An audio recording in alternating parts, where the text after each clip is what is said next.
Welcome to Pastor's Chat today. Well, today we're going to begin looking at Psalm 15, and we might take a few days on this psalm because this psalm has meant so much to me over the years. As a young believer, the first time I read this psalm, the very last verse jumped out at me, and it said, "He who does these things shall not be moved."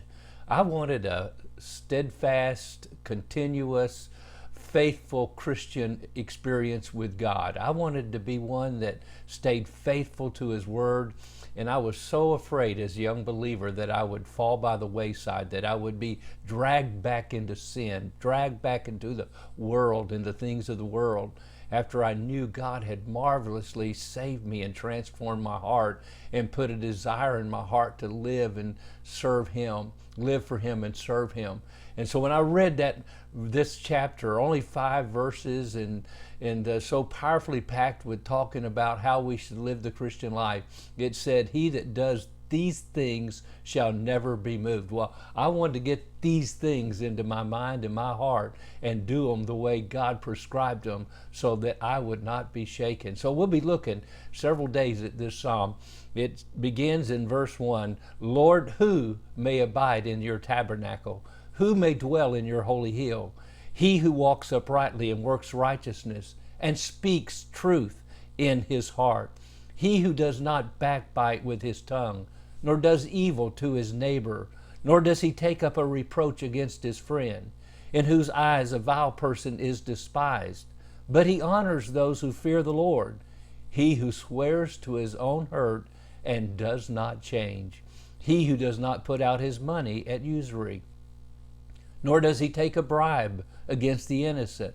He who does these things shall never be moved." What a promise for those who do these things.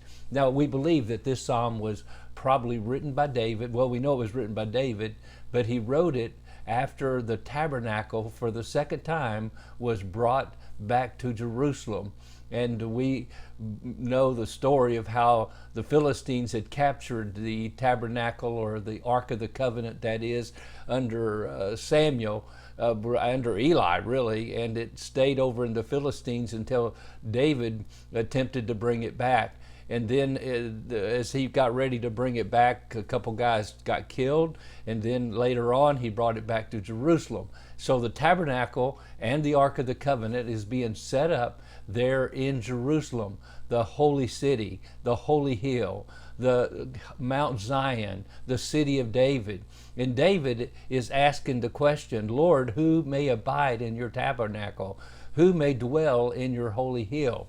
So you see 2 things here: abide, and some people translate that, or some translations are sojourn. Whoso sojourn, be a stranger. So coming through Jerusalem, being able to have access to worshiping the true and the living God. And then who may dwell, that word is permanent, a permanent place of dwelling in the tabernacle of God. And my friend, that's what David sought for. That's what David wanted. He wanted to seek the Lord. Now, we call this psalm the question and answer psalm. This question and answer psalm. You noticed in verse 1, "Lord, who may abide in your tabernacle? Who may dwell in your holy hill?" And then verses 2 through 5 give the answer to that question. Who can enjoy the presence of the Lord? Now, the first thing we see here is having a heart to seek after God. There's nothing more important that we should understand in Scripture than that we need to have a heart that seeks after God. Now, for sure, God seeks and saves that which is lost. But my friend, we need to have a heart that seeks after God. The Scripture says, "And you shall seek me and find me when you have searched for me with all your heart." And have a heart that wants to enjoy His presence, enjoy His protection, enjoy His provisions. Oh, God is able to meet every need in our lives if we would but seek Him with our whole heart. So David asked the question, who is going to have access to the presence of the Lord? Because that's what the tabernacle, the Ark of the Covenant, represented. The Shekinah glory. Matter of fact, that dwell, the Shekinah, that's where that comes from, because God is there, His presence is there, and that's where we want to be. And so we're going to be talking about this psalm the next few days, and we trust that we can learn a lot from it, and we can be a people that will stand up true to God and not be shaken. God bless you, and you have a wonderful, wonderful day.